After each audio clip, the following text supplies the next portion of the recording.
ঝিনাইদহের কালীগঞ্জ শহরের কাশীপুর গ্রামে মাদক ব্যবসার প্রতিবাদে গ্রামবাসীর উদ্যোগে মাদক বিরোধী অভিযান পরিচালনা হয়েছে।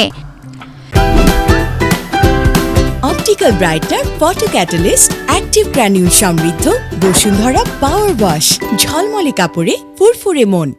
এতে শতাধিক গ্রামবাসী লাঠিসোঁটা হাতে মাদক বিক্রি ও সেবনের অভিযোগ থাকা বিভিন্ন স্থানে অভিযান চালিয়ে মাদক বিরোধী স্লোগান দেন। এ সময় মাদক ব্যবসার সঙ্গে জড়িত বলে অভিযোগ থাকা কয়েকজনকে সতর্ক করা হয়।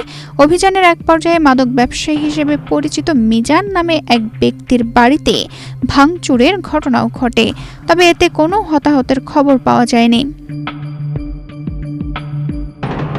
অভিযানে নেতৃত্বদানকারী রাজাউল ইসলাম বলেন, মাদকের বিরুদ্ধে সামাজিক আন্দোলনের অংশ হিসেবে এই কর্মসূচি নেওয়া হয়েছে এবং ভবিষ্যতেও অভিযান চলবে। কাশীপুরে মাদকের যে অবস্থা, পুরো যুব সমাজ ধ্বংস হয়ে যাচ্ছে। কাশীপুর মানে ধ্বংস তো দুই কথা, মানে বাপ মার মাতৃ যাচ্ছে, মাদকের টাকা পাচ্ছে না বিধায়। তা আমরা প্রথম অবস্থায় আমরা যারা মাদক বেচে এদের সতর্ক করব, তারপরে না হলে এমন অভিযান করবো বাড়ি ঘর ভেঙে গুড়িয়ে দেবো।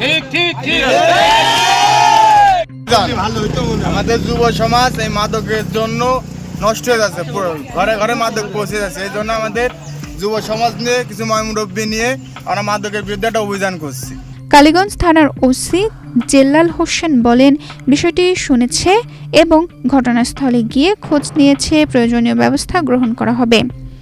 তানজিদা রহমান, ইনায়া, বাংলাদেশ প্রতিদিন।